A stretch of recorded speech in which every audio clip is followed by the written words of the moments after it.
Well, good morning, BUS20 students. This is week number 3 in our 16-week course in business mathematics here at Norco College.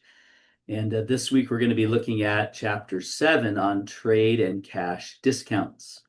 Now, last week we covered percentages because everything in business is typically reported in terms of percentages, percentage of sales, percentage of loss, percentage of growth, percentage of profit, etc.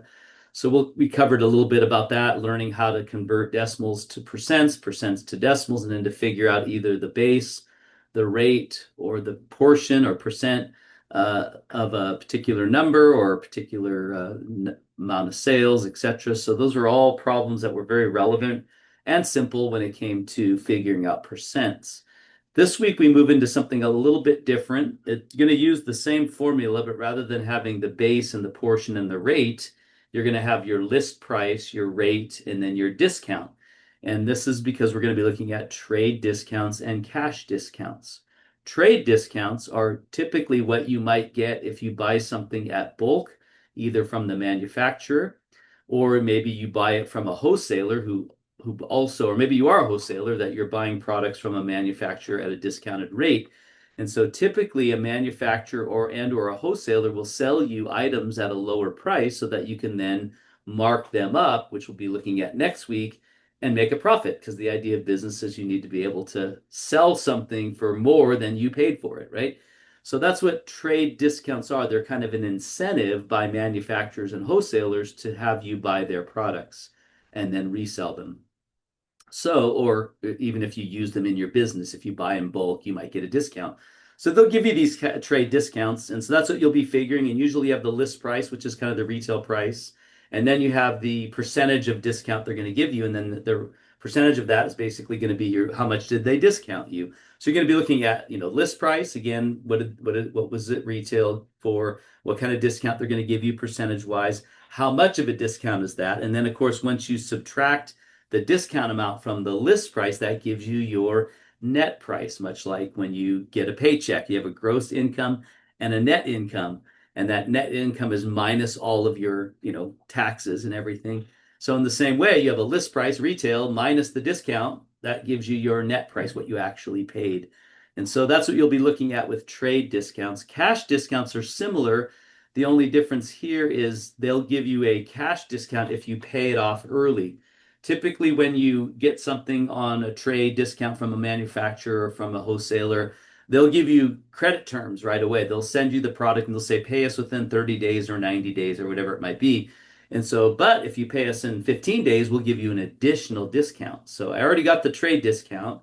And now if I pay it off in 15 days from receipt of my goods, I'm going to get an even more discount. So it's incentive. Cash discounts are incentives for you to pay off your discount, your pay off your debt early. And so that's what we'll be looking at as well, calculating when is it due, how many days do we get, what date, if it got here on this date, what date do I need to pay it by in order to get the 3% discount, how much is 3% of the total bill, etc. So those are the kinds of things we will be solving in chapter 7. So let me stop sharing here and go ahead and let's enter our class in Canvas and take a look at what we got going on here. So here we are in our modules.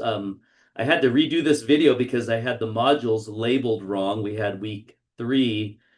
Week 3 was actually labeled as week 4, so I had to go back and change it. It also said it said markups and markdowns, which it's not. It's trade and cash discounts. But here we are, week 3. And so once again, you have a read me first and a help Sienna. This puts everything in the context of business in general, and then it puts it in the context of her business. And so make sure you review those and that you mark them as done, or else you won't be able to access any of the coursework. There's a study page on chapter 7, which shows you the sections of the textbook to study. There's PowerPoint slides in there. There's also some YouTube videos. And there's a video of me working through, probably in this case, both percent and trade and cash discounts. You can just move the video ahead until I'm dealing with trade discounts. Or I might have did a separate video. I don't remember right now. Like, actually, I can take a look real quick. But there's a video in here of me working out the problems, so make sure you take advantage of that right here. So yeah, it's just chapter 7.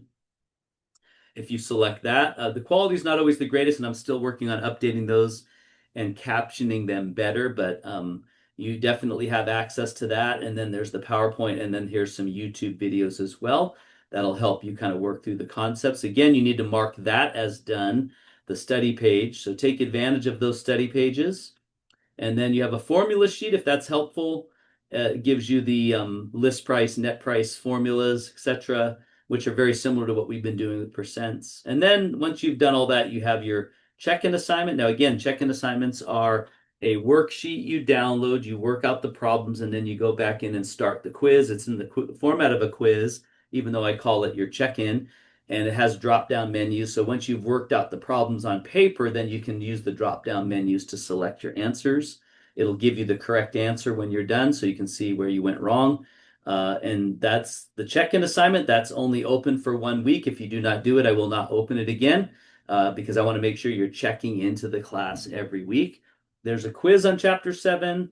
There's an exam this week. So this week the module does end, by the way. So that means your case study number 1 and your exam number 1 are both due this Sunday, March 8th. So do not miss that. I give you the quiz and the exam, even though you're covering some of the same items, because the quiz is kind of a learning tool. You can take it 3 times. I'll send you how to work out the problems if you don't get them right. And some of the same problems will be on the exam. So it kind of in some ways helps you. So try and get that done early, and then that way you're ready to take the exam when it comes around. All of these are due on Sunday night, so make sure that you note that. All right, so that's pretty much it for week number 3. This should all be week 3, so I'll be fixing that. I don't know how I had everything labeled week 4, but it's week 3. So that's where we're at right now. Week 4 will be next week. So have a great week. If you need to get a hold of me, I do have office hours. I also send you a bookings link with all of my emails. So if my office hour times, don't work, you can book a meeting with me in Zoom. And if I can make it, I will be there. If I can't, I'll contact you right away and we'll reschedule for when I can. But that's a quick way of getting a meeting with me if that could be of any help. So have a great week, and I will be doing another video next week, so be watching for that.